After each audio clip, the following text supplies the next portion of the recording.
Well, we made it through our cold showers at the Malachite campgrounds here in Padre National Seashore, only to endure another 4 days of 40-degree weather and howling winds.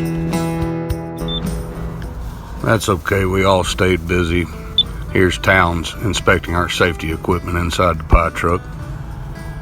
I think he'll make a good hall monitor one day.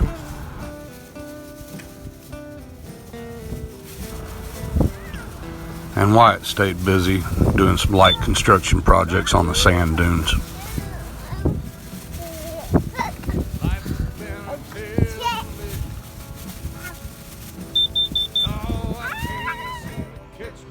Well, in true fashion, I feel like Texas is kicking my ass again, like it does about every time I come down here. At least this time, so far I haven't ended up in jail or prison.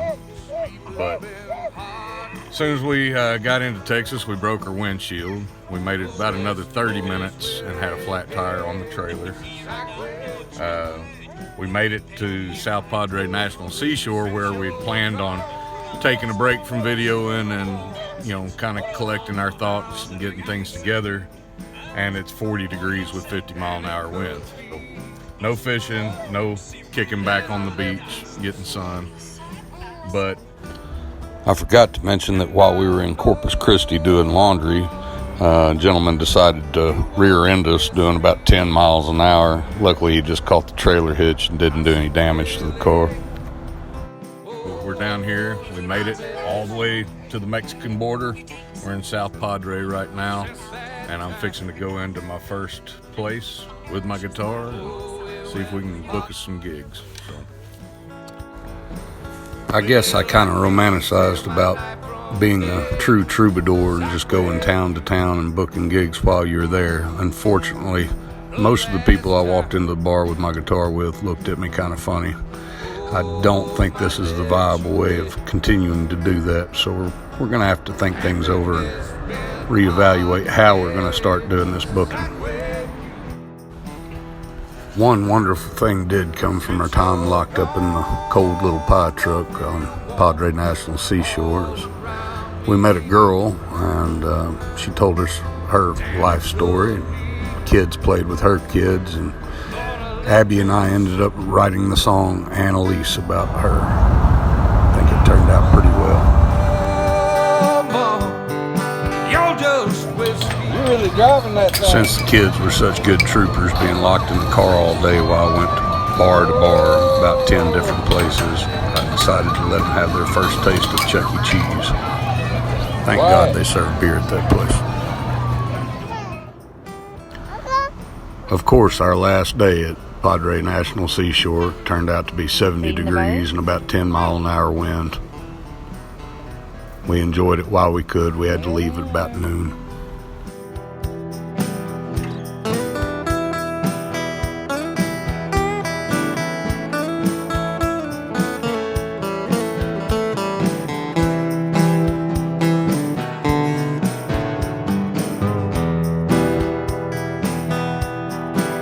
You're gone, don't feel you warm all around me,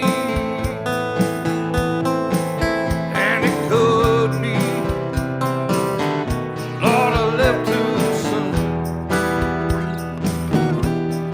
You're not a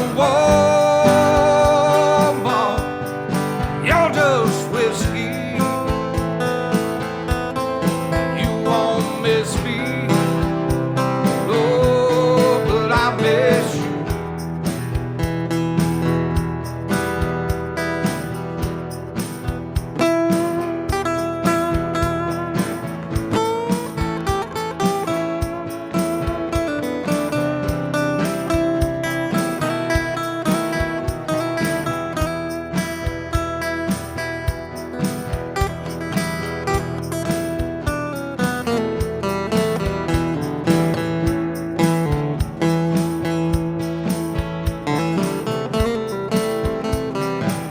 Finally turned into a beautiful day, the day we are leaving, and it is just gorgeous.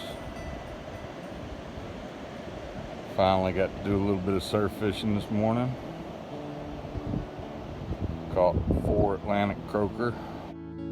And Elise came down to the tip of Texas for reasons that she told. She guessed 100 miles from Mexico, just forlorn the cold. But the cold, it just follows her everywhere. And now we're off again, heading to Seguin, Texas, and New Braunfels to check out that area. Go visit my sister and brother-in-law. Get out of the pot truck for a few days and see what the middle part of Texas has to offer. From them long Michigan winters to Las Vegas limousines. But she won't camp in Cameron, Louisiana just the same. 'Cause all them big old boys with badges wear, they all know her name. And her time upon the desert left them lines upon her face. But at least she knows just where and whence they're from. But the lines upon her heart, Lord, are just so hard to trace. Have her forever. I'd again like to say a big thank you to all our patrons on Patreon. Kim and Christina, Gabe, Emmy, Brooke, and Roy, we appreciate you so much. Thank you for letting this journey continue. If anyone else is interested in sponsoring us or becoming a patron, there'll be a link below in the description. You could tell she was a traveler, but a lady just the same. And now looking back, was Annalise her name? It's funny how a moment can get locked into a frame, and someone else's story gets played out through my strings. And the time upon the desert left them lines upon the face. But at least she knows just where and whence they're from. But her time in Louisiana left them lines she can't erase. Has her forever wondering if it's done, or if there's any more to come. Elise came down to the tip of Texas just to try and escape the cold.